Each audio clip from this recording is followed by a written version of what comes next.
Gyvenimas būna kartais liūdnas, bet svarbu gyvenime prisimint linksmus dalykus, kurie įvyko tavo gyvenime. O liūdnus galima apdainuoti, kai mažas buvau, tėtis išvyko, kur šaltos sienos, storos grotos, 3 metus kalėjime, o mama nepalūžus, nei verkė, nei jai rūpėjo, ieškojo kito veido, kaip gyventi toliau. Mes buvom du broliai kraujo, tik saulė ir lietus, atėjo laikas ir mama vėl laukėsi, 3 buvo nuo kito be šviesos, nors jisai buvo brolis. Smurtas karaliavom namuose, motina matėme mėlyną kiekvieną savaitę. Taip kliūdavo ir mums, bet niekam nerūpėjo.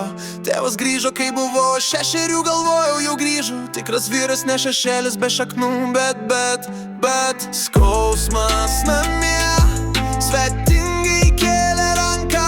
Mama kaip šešėlis, praradus meilę, palikus viltis ant stalo. Alkoholis kaip pusryčiai, pietus, vakarienė, mes purvini alkani, bet niekada nepalūžę.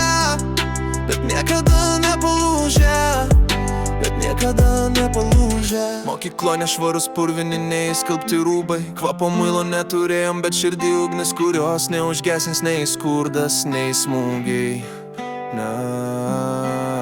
Niekas nematė, ką reiškia grįžti į šaltą lovą, kai motinų švelnumas tai tik apgaulė. Velnio klasta mūsų įvilioti, bet aš augau iš pykčio, į skausmo statė savo tvirtovą. Broliai vieninteliai, su kuriais dalyjom duonos kraštą. Tėtis sugrįžo, galvojam bus geriau, bet dėžą susirado kitą ir mus pamiršo. Gal pasaulis netobulas, bet meilė, kad ir vėluodama vis tiek gydo žaizdas, gydo žaizdas, gydo žaizdas.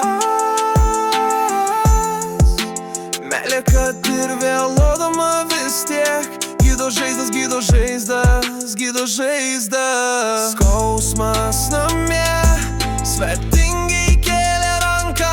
Mama kaip šešėlis, praradus meilę, palikus viltis ant stalo.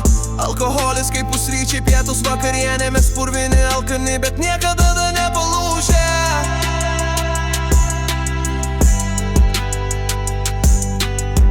Ir dabar, kai žiūriu į tavo vaiką veidrodį, žinau, jis išgyveno pragarą daug metų. Bet žinai, ką jis vis dar stovi ir kvėpuoja. Nes gyvenimas tai ne pradžia, o tai, ką padarai iš pabaigos.